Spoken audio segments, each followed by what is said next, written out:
تو 2 سال سے وزارت تعلیم میں ہماری بحث ہوتی ہے، بریلوی، شیعہ، جماعت اسلامی، اہل حدیث، دیوبندی، آپ کی دیوبندیوں کی طرف سے یہ نالائق جاتا ہے، سمجھے؟ دیوبندیوں نے منتخب کیا، اور بہت سے لوگ مجھے دیوبندی کہتے بھی نہیں ہیں۔ تمہارے تھیلیوں میں اگر دیوبندی ہے تو بھیجو۔ بعض لوگ مجھے دیوبندی سے نکالنے کے لیے، جب بھی اہل چمن کو ضرورت پڑی خون ہم نے دیے گردنیں پیش کی، پھر بھی کہتے ہیں ہم سے یہ اہل چمن، یہ چمن ہمارا ہے تمہارا نہیں۔ سمجھتا ہے؟ بہت افسوس ہوتا ہے، بہت افسوس ہوتا ہے۔ یہ ایرانی بیٹھے ہوئے ہیں، آپ مجھ پہ لعنت بھیجیں، ایران کی عورتیں میرے لیے آدھی رات کو اٹھ کر کے دعائیں کرتی۔ خدا کی قسم، مولانا عبدالحمید ایک ایران شہر والا جس کا انتقال ہو گیا، جب میں زاہدان سے گیا استقبال میں، میرے شمس العلوم حقانیہ میں استقبال میں علماء کھڑے تھے، سمجھے؟ آپ کو یاد ہوگا 2005 میں آپ کی طرف سے ایران گیا عالمی مقابلے میں، 6 میں بھی گیا ہوں، سب کو سبحان اللہ، سمجھے؟ یہ اللہ نے آپ کے دیوبندیوں کے مقدر میں نہیں لکھا، خدا نے اس چرواہے کے بیٹے سے یہ کام لے لیا۔ یہ آپ کے کسی بزرگ کے اکابر کہتے رہو، لیکن کسی اکابر کو اللہ نے یہ توفیق نہیں دی۔ یہ اللہ کی مرضی ہے، یختص برحمتہ من یشاء واللہ ذو الفضل العظیم۔ یہ اکابر کو آپ کے نصیب نہیں ہوا، سمجھے؟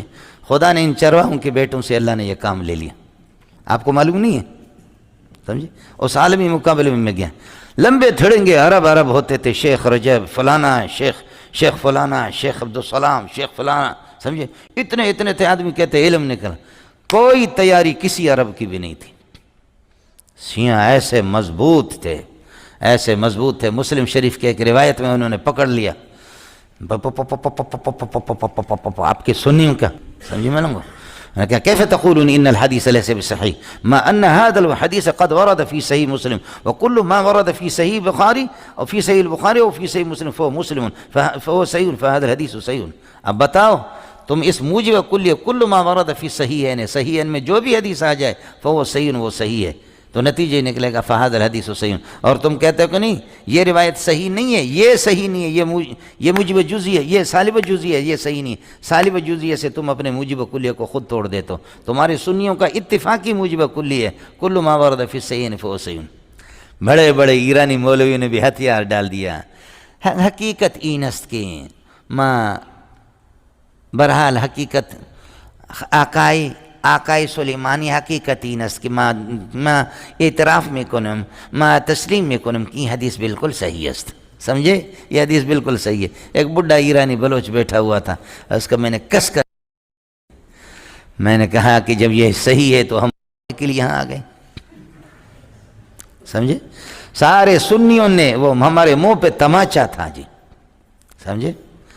تو میں نے شیوں سے کہا کہ میں نے کہا اب سنی بھی، پوری دنیا کے سنی ہر ملک سے ایک عالم آیا تمہارے ساتھ ہو گئے، اور تم بھی کہتے ہو صحیح ہے، یہ بھی کہتے صحیح ہے، اب تم ایک طرف ہو گئے، میں ایک آدمی ہوں کہتا ہوں کہ صحیح نہیں، اب میرے ذرا سننا، پھر مجھے جواب دینا۔ اس پر جب میں شروع ہو گیا تو ایک ایرانی عالم وہاں اٹھا، سنی تھا، اس نے میرے پیشانی بوسہ لیا، کہنے لگے کہ مولوی صاحب اللہ کہ منی سجے زندگی طرح رسی، میری دعا ہے کہ میری زندگی آپ کو مل جائے، سمجھے؟ میں آپ کو دیتا ہوں، کچھ پہلے پڑھ گئے مولوی صاحب؟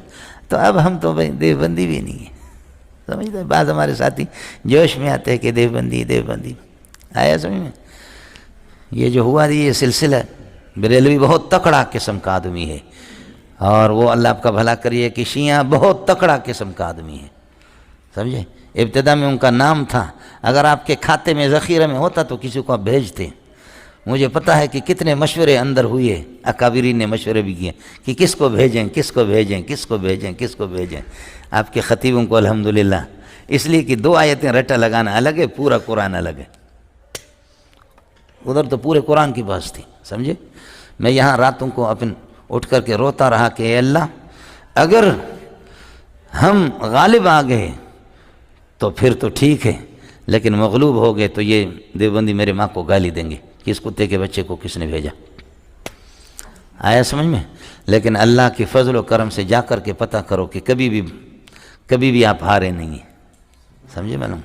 کبھی بھی کوئی سلسلہ نہیں ہوا اللہ کے فضل و کرم سے، والفضل ما شہدت بہ الاعداء، دشمن بھی آپ کو بتا دیں گے کہ کس قسم کا، سمجھے؟ دشمن بھی آپ کو لیکن کسی نے بھی یہ نہیں کیا کہ جی آپ کو چلو یہ 1,00,000 روپے انعام، یہ 2,00,000 روپے آپ کو انعام، یہ 50، یہ 10,000 کا ایک آپ کے لیے اللہ آپ کا بھلا کرے کہ آپ ہمارے نمائندہ بن کر کے گئے. نہیں ہوا.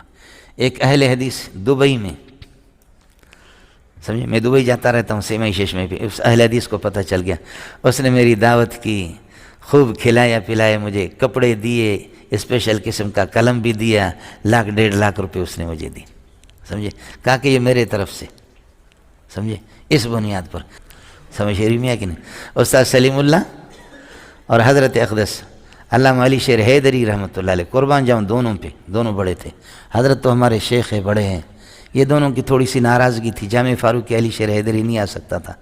آج بھی وہ گھر موجود ہے، وہ گھر والے بھی موجود ہیں، سمجھے. پیر زادہ ضیاء الدین صاحب یہ بھی موجود ہے. علی شیر حیدری نے جب میں ایران سے واپس آ گیا تو کہا کہ اللہ کے لیے آپ کی زیارت کرنا چاہ رہا ہوں، چونکہ میں نے علی شیر حیدری سے بھی بہت مشورہ کیا تھا، تو فرمایا آپ سے ملنا چاہ رہا ہوں. ہر صورت میں کوئی صورت بناؤ کراچی میں. تو میں سوسائٹی میں جا کر کے علی شیر حیدری سے ملا، میرے استقبال کے لیے کھڑے ہو گئے، سمجھے، میرے پیشانی پہ بوسہ دیا. فرمایا اللہ نے ہمارے اکابرین سے بھی یہ کام نہیں لیا، خدا نے آپ کو بھیجا. سمجھ رہی میں کہ نہیں. یہ اللہ نے کام لینا تھا تو ہم غریبوں سے اللہ نے لے لیا، سمجھے. ہے بڑے دیوبندیت کے چیمپئن بنے ہوئی ہے، سمجھے. بعض لوگ اس قسم کی باتیں کرتے ہیں کہ توبہ اللہ توبہ ہے. مولوی صاحب تمہاری مرضی ہوتی ہے مولوی صاحب، سمجھے. مولانا عبد الرحیم شر رحمۃ اللہ علیہ بریلوی تھے. شر بلوچوں کا ایک قبیلہ ہے، سمجھے. آپ کے پاکستان کے ایک بڑے